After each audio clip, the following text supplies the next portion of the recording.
Olá!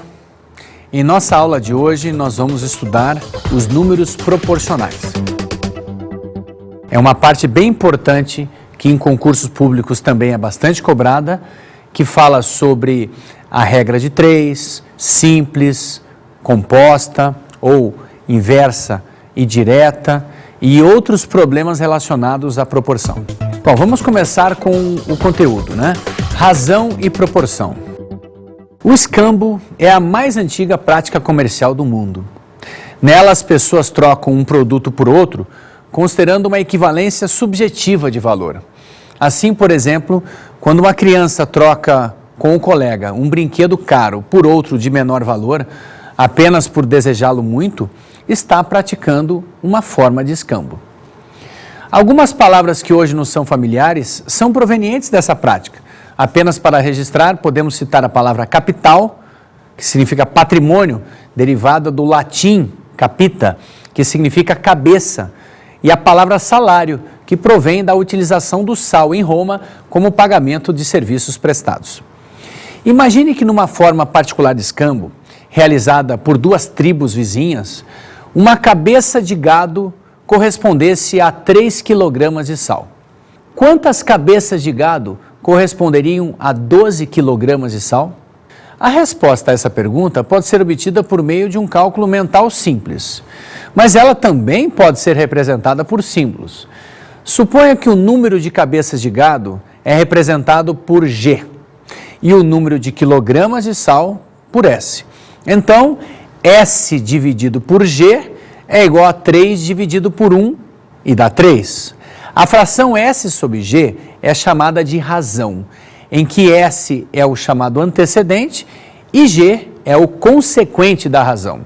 O 3 é a constante de proporcionalidade.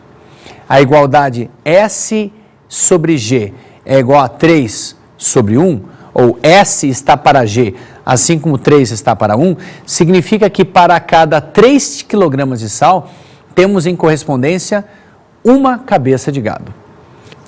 Se S é igual a 12, concluímos que G é igual a 4, pois a razão entre sal e gado deve ser sempre 3. Ou seja, S está para G, assim como 12 está para 4, da mesma forma que 3 está para 1. Logo, 4 cabeças de gado corresponderiam a 12 kg de sal. A constante de proporcionalidade indica que a quantidade de sal em quilogramas corresponde ao triplo da quantidade de cabeças de gado em unidades. O exemplo mostra que razão nada mais é do que o quociente, a divisão entre duas grandezas. Assim, se A e B são grandezas que não assumem valores nulos, então a razão A sobre B igual a K é denotada por A dividido por B igual a K. O conceito de razão nos ajuda a compreender o que vem a ser uma proporção. Essencialmente, ao igualarmos duas ou mais razões, formamos uma proporção. Para esclarecer, suponha que dois triângulos sejam semelhantes, ou seja, representem a mesma forma e ângulos internos correspondentes de mesma medida. Sabendo que a constante de proporcionalidade entre o triângulo maior e o menor é 2, quais são os valores de A, B e C? Bom, com as informações, nós podemos montar a proporção. A está para 5, assim como B está para 6, assim como C está para 7, e isso igual a 2, quer dizer, assim como 2 está para 1. Não é difícil perceber que se a razão entre os valores é 2, os valores de A, B e C correspondem, respectivamente, ao dobro dos valores de 5, 6 e 7. Ou seja, o A é o dobro de 5, é 10, o B é o dobro de 6, é 12, e o C é o dobro de 7, 14. Assim, uma proporção é uma igualdade entre duas ou mais razões.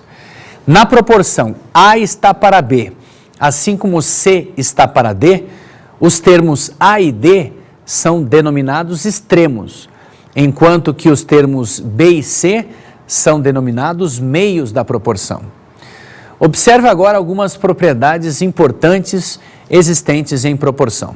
Primeira propriedade, Em toda proporção, o produto dos extremos é igual ao produto dos meios.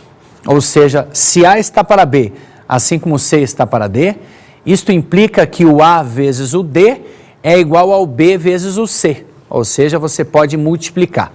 No exemplo, 6 está para 4, assim como 3 está para 2. Se você multiplica o 6 vezes 2, você obtém o mesmo resultado que o 4 vezes 3, ou seja, 12.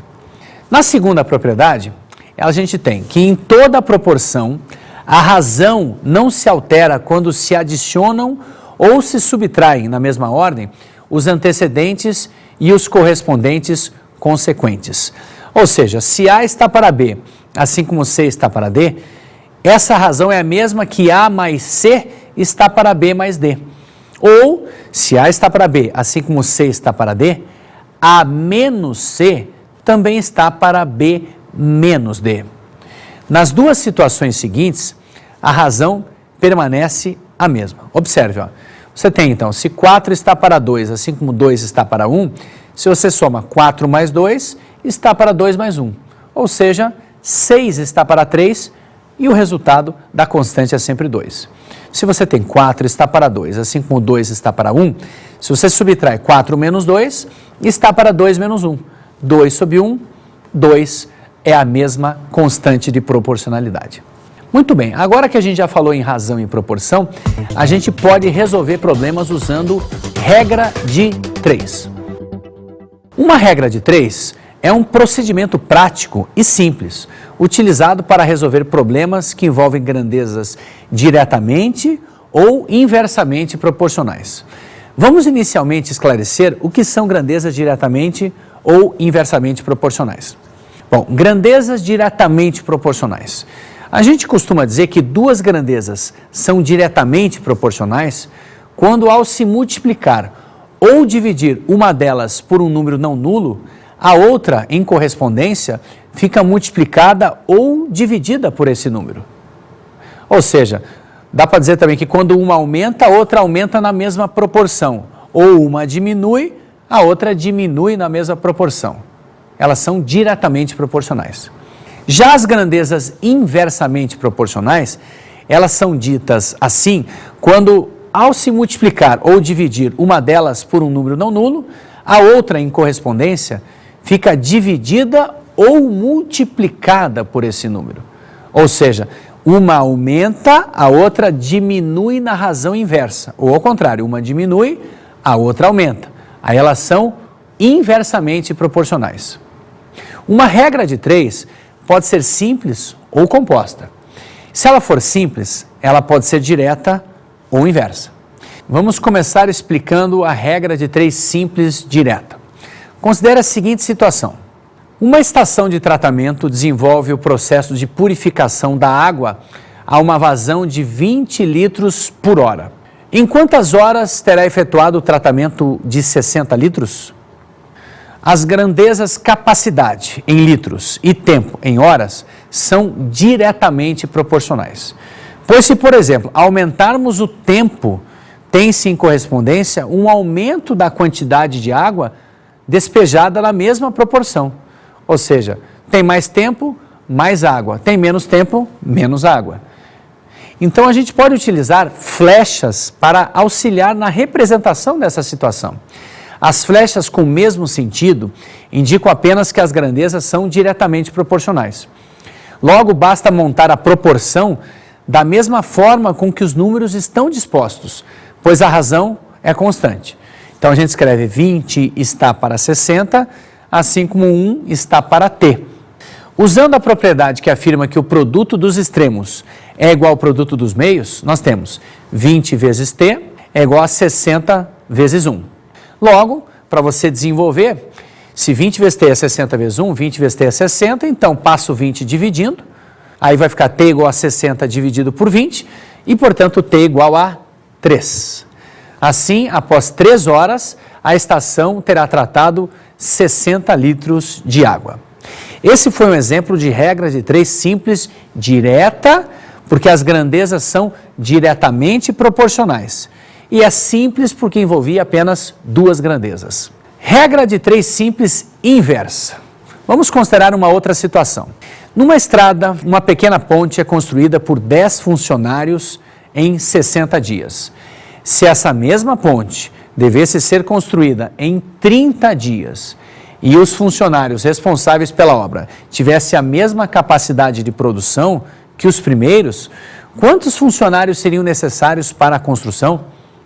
Bom, nesse caso, as grandezas número de funcionários e tempo em dias, elas são inversamente proporcionais. Pois se, por exemplo, diminuirmos o tempo, nós teremos em correspondência um aumento da quantidade de funcionários para que a ponte seja realmente construída. Ou seja, com menos tempo, mais pessoas são necessárias para a construção. Muito bem. Então, nesse esquema onde você tem os números, o que a gente vai fazer? Vai colocar as flechas com sentido contrário, indicando que as grandezas são inversamente proporcionais. Assim, para montar a proporção, basta dispor apenas uma das razões invertida, pois o produto entre elas é constante. Então, montando, nessa mesma proporção, a gente inverte, e aí quando a gente faz o produto dos extremos é igual ao produto dos meios, e isola a variável t, a gente chega ao número 20. A conclusão é de que 20 funcionários seriam necessários para a construção da ponte em 30 dias. Você percebeu o que aconteceu? A gente diminuiu pela metade o tempo e, portanto, teve que dobrar em compensação o número de pessoas para que a ponte fosse construída. Muito bem, vamos falar agora em regra de 3 composta. Considere que, para asfaltar 1 quilômetro de estrada, 15 homens gastaram 12 dias trabalhando 8 horas por dia, 20 homens com a mesma capacidade de trabalho para asfaltar 2 quilômetros da mesma estrada, trabalhando 12 horas por dia nas mesmas condições, gastarão quantos dias? A regra de 3 utilizada, nesse caso, é composta, pois há mais do que 2 grandezas no problema. As informações podem ser organizadas da seguinte maneira. Você tem aí um esquema onde tem todas as grandezas relacionadas e você pode montar um esquema de flechas para justamente estabelecer quais são grandezas diretamente ou inversamente proporcionais.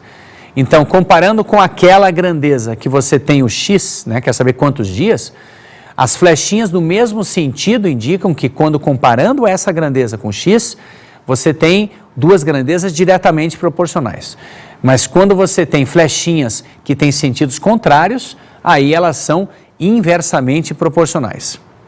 Na regra de 3 composta, então, é necessário comparar a grandeza que tem a variável dias com as demais, 2 a 2, a fim de verificar se as grandezas são diretamente proporcionais ou são inversamente proporcionais.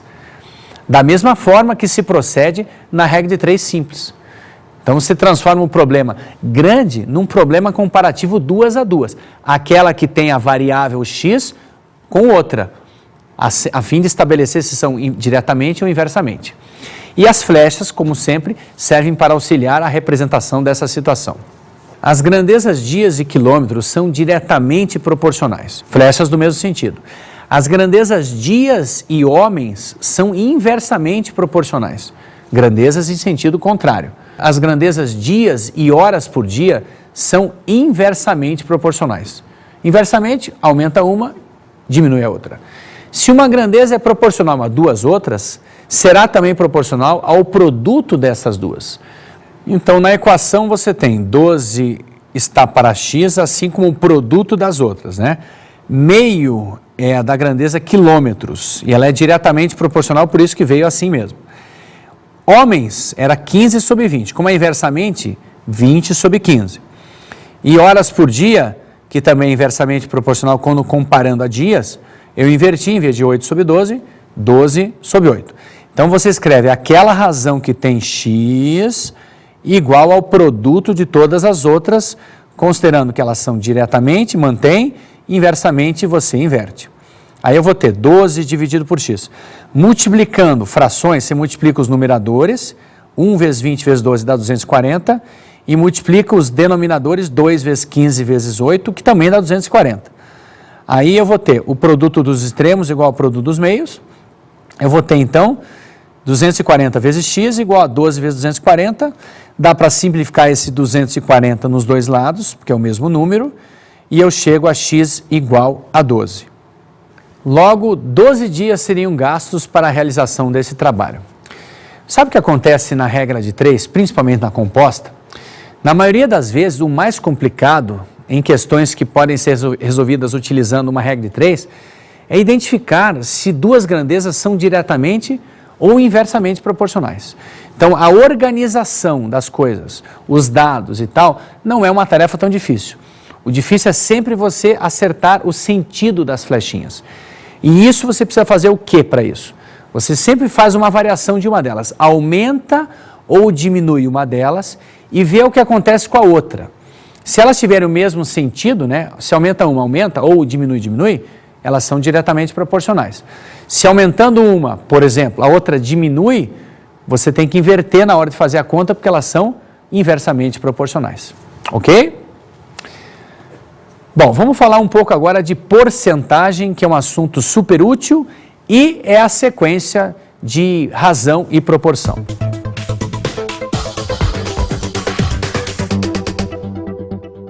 Nas compras feitas em uma loja de departamentos, em financiamentos de imóveis ou bens de consumo, nos cálculos relacionados às variações de quantidades, em todas essas situações e muitas outras mais, a porcentagem se faz presente. Estamos diante de um dos assuntos mais úteis do nosso cotidiano. Para começar a estudarmos a porcentagem, considere a seguinte situação. O governo de um país aprovou o aumento do valor do salário mínimo, que passava de 600 unidades monetárias para 750 unidades monetárias. Qual foi o percentual de aumento? Antes de respondermos, fique atento ao conceito de porcentagem. Porcentagem é uma razão centesimal, ou seja, é uma razão cujo consequente, o denominador, é igual a 100. Ela é representada por o símbolo de porcentagem, que é lido por cento. Por exemplo, 23% é 23 dividido por 100, que é 0,23. 100% é 100 dividido por 100, ou seja, é 1, é o todo, é a totalidade, é 100 a cada 100. 117% é 117 por 100, ou seja, 1,17. Mais até que o todo, mais até que o 100%. Cada um dos números anteriores foi escrito de uma forma equivalente, por meio de uma taxa percentual, de uma razão centesimal e de um número decimal nessa ordem. Para calcular o aumento percentual do salário mínimo, podemos utilizar uma regra de 3 simples e direta.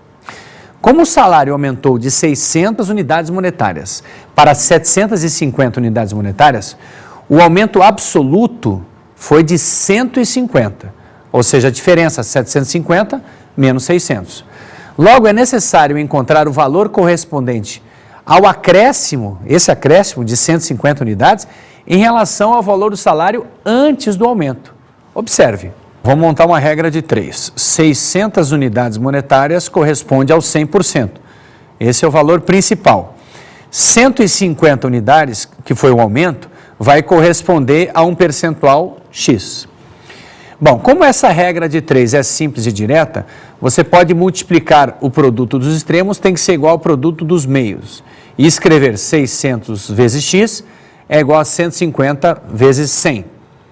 Ou seja, 600x é igual a 15 mil. Como o 600 está multiplicando, a gente vai isolar o x passando esses 600 dividindo. Aí o x fica 15 mil dividido por 600. Essa conta resulta em 25. Em vez de utilizarmos uma regra de 3, os problemas de porcentagem podem também ser resolvidos por meio do cálculo da taxa diretamente sobre o valor principal. Para verificar o aumento encontrado de 25%, vamos multiplicar o percentual de 25% pelo valor do salário antes do aumento. Então, se eu multiplico 25% do salário, que era R$ 600, fica 25 por 100, ou 0,25 vezes 600. O resultado dessa conta dá exatamente R$ 150. que foi exatamente o aumento que o salário teve. Desta forma, não fica difícil calcular porcentagens sobre valores quando se conhece a taxa percentual. No lugar de usar uma regra de 3, podemos então multiplicar simplesmente a quantidade ou valor pela taxa percentual. Vejamos mais um exemplo. Se um produto custa R$ 80 e terá um aumento de 20%, qual será o novo valor? Um modo rápido de resolver esse problema é observar que R$ 80 é o valor principal e corresponde a 100%. E como esse valor sofrerá um aumento de 20%, o novo valor corresponderá a 120% do que custava. Observe o esquema. Bom, você tem nesse esquema R$ 80, que é o valor principal, e ele vai sofrer um aumento de 20%. Então, a gente pode escrever mais 20% de R$ 80. Bom, isso que você tem é a mesma coisa que uma vez o R$ 80 e mais o 0,20, que corresponde a 20% na forma decimal, 0,20 vezes o 80. Colocando o R$ 80 como fator comum em evidência, você pode escrever que isso é igual a 1 mais 0,20 vezes o 80. E 1 mais 0,20 é o 1,20 vezes o R$ 80. Ou seja, é o 120% de 80. Isso vai dar R$ 96, que é o novo valor. Para aumentar um valor em 20%, por exemplo, basta multiplicar o valor por 1,20. Assim, com um aumento de 20%, o produto custará R$ 96. Então, você observe que o valor era 100%. Quando o acréscimo é de 20%, não precisa multiplicar por 0,20 para calcular o acréscimo e depois adicionar ao valor inicial. Você multiplica por 1,20, porque nesse 1,20, o 1 é o principal e o 0,20 já é o valor do acréscimo. Ou seja, já te dá o valor aumentado em 20% quando eu multiplico por 1,20. No caso de desconto ou redução de um valor qualquer, o raciocínio é semelhante. Suponha que um produto custe R$ e sofra um desconto de 20%. Qual será o novo valor? O principal A, vamos chamá-lo de A, corresponde a 100%.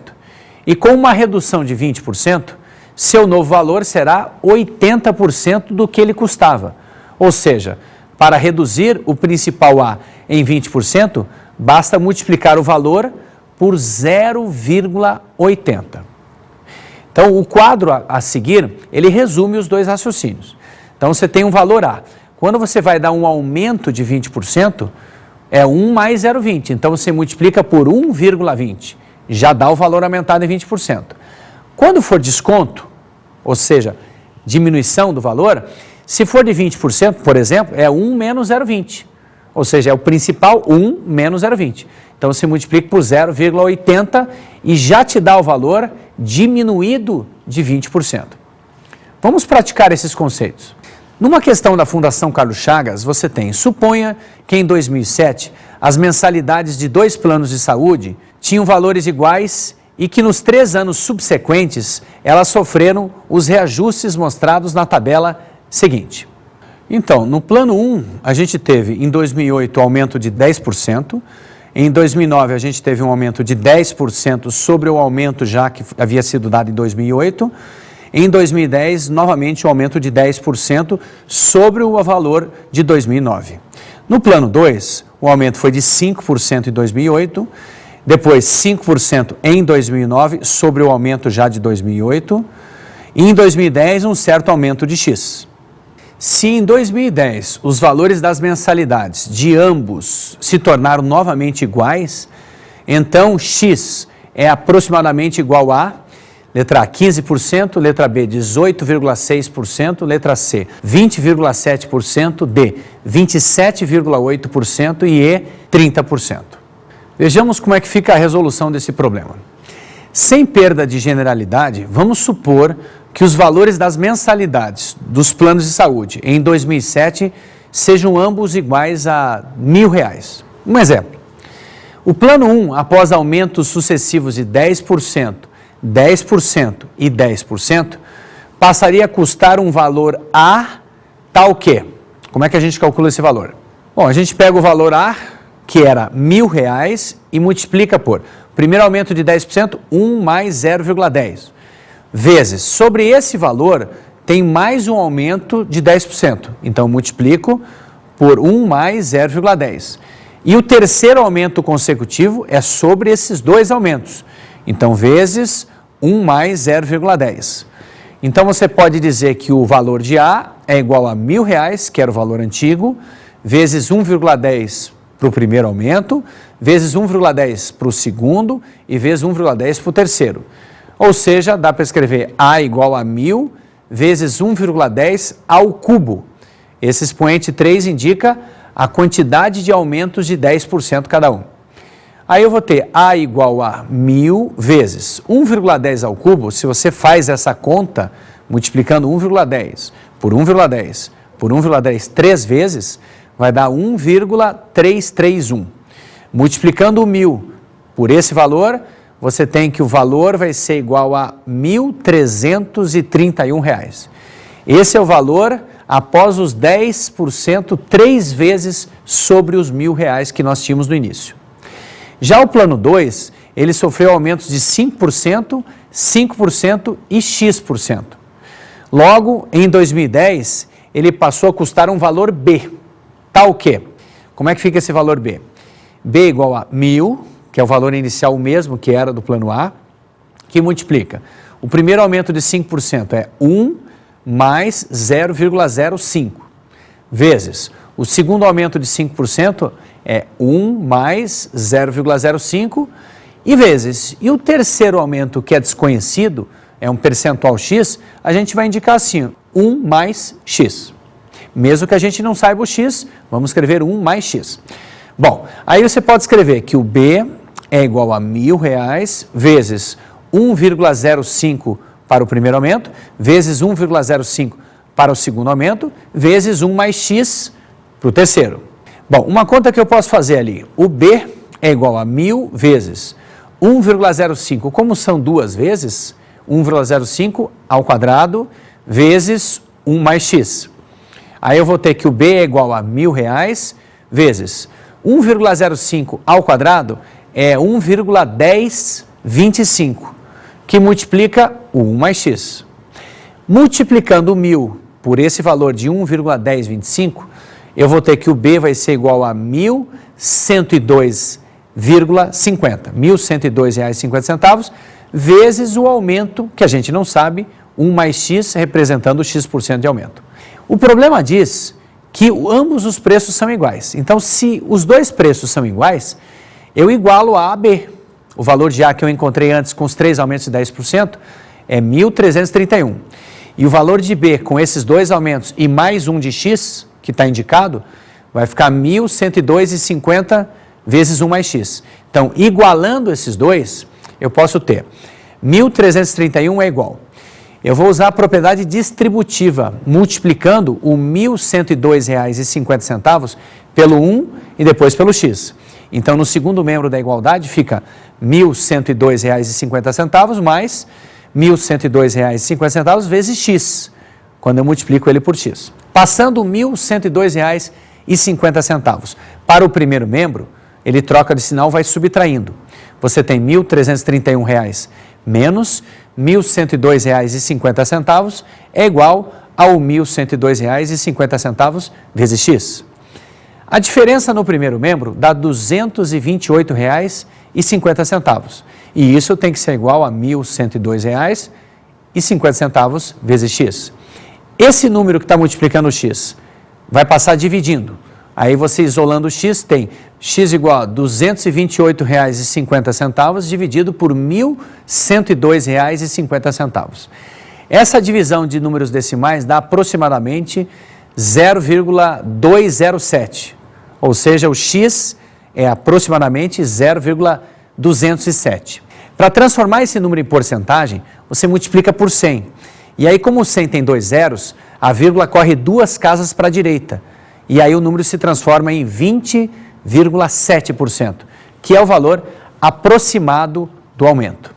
Logo, o aumento em 2010 do plano 2 foi aproximadamente igual a 20,7%, para que os dois planos tenham atualmente o mesmo valor, o mesmo custo.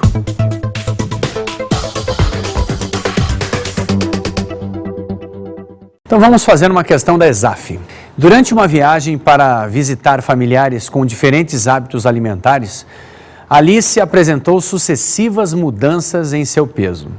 Primeiro, ao visitar uma tia vegetariana, Alice perdeu 20% de seu peso. A seguir, passou alguns dias na casa de seu tio, dono de uma pizzaria, o que fez Alice ganhar 20% de peso. Após, ela visitou uma sobrinha que estava fazendo um rígido regime de emagrecimento. Acompanhando a sobrinha em seu regime, Alice também emagreceu, perdendo 25% de seu peso. Finalmente, visitou um sobrinho, dono de uma renomada confeitaria, visita que acarretou para Alice um ganho de peso de 25%. O peso final de Alice, após essas visitas a esses 4 familiares, com relação ao peso imediatamente anterior ao início dessa sequência de visitas, ficou: alternativa A, exatamente igual; B, 5% maior; C, 5% menor; D, 10% menor; e E, 10% maior. Bom, vamos à solução. Vamos supor que o peso de Alice seja P, o peso inicial dela. Então, se ela ganha 20% de peso, seu novo peso é o anterior multiplicado por 1 mais 0,20, ou seja, 1,20. Se ela perde 20% de peso, o novo peso dela é o anterior multiplicado por 1 menos 0,20, ou seja, 0,80. Se ela perde 25% de peso, o seu novo peso é o anterior multiplicado por 1 menos 0,25, ou seja, 0,75. E quando ela ganha 25% de peso, seu novo peso é o anterior multiplicado por 1 mais 0,25, ou seja, 1,25. É interessante aqui, você já percebeu uma coisa. Ela ganha 20% numa das visitas, perde 20% em outra. Ela ganha 25% numa visita e perde 25% na outra. Uma pessoa que faz a conta aritmética, soma 20, subtrai 20, soma 25, subtrai 25, pode acreditar que ela manteve o peso. Só que o aumento percentual é sobre o peso que ela tem no momento. E o que ela tem no momento vai variando de acordo com as visitas. Então não faça a soma e a diferença e chegue a um resultado e conclua equivocadamente que ela não teve ganho nem perda. Você tem que fazer a conta passo a passo. Assim, se ela iniciou o peso com P, ganhou 20%, perdeu 20%, perdeu 25% e finalmente ganhou 25%, nesta ordem, então o peso final dela é igual a P, que multiplica 1,20, ou aumento de 20%, vezes 0,80, diminuição de 20%, vezes 1,25, acréscimo de 25%, vezes 0,75, decréscimo de 25%. Se você fizer esse produto, o resultado vai dar 0,90 vezes o peso inicial que ela tinha, P. Então vamos fazer a diferença entre o peso inicial e o final para saber quanto foi a variação. Assim, como 1P menos 0,90P dá 0,10P, abaixo, então, ela terminou com 0,90, ou seja, abaixo 0,10P. A gente conclui que o peso final dela é 10% menor do que o peso inicial. E veja, outra coisa interessante aqui. Sabe que a ordem dos fatores não altera o produto. Lembra dessa famosa propriedade? Interessante perceber que se ela tivesse feito as visitas que ela fez em outra ordem e tivesse ganho os mesmos 25%, perdido 25%, ganho 20%, perdido 20%, em qualquer ordem, o produto daria o mesmo resultado. Então, o resultado final, independentemente da ordem das visitas, seria a mesma letra D, ou seja, ela perdeu 10% do peso que ela tinha inicialmente. Ok? Espero que você tenha aproveitado essa aula. É uma aula bem importante quando se trata de concursos, bastante cobrado esse tipo de assunto. Desenvolve o teu raciocínio e você acaba ganhando questões para se dar bem em concursos públicos.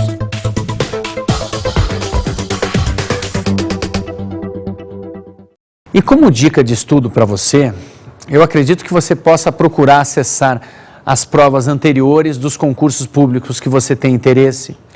Verifique a abrangência, a complexidade, a profundidade com que as questões são abordadas. E em seguida, procure se preparar com o material que a gente tem aqui, no Aprova Concursos. Certamente você encontrará um material adequado para te preparar e você ter um grande desempenho no curso que você escolheu. Bons estudos!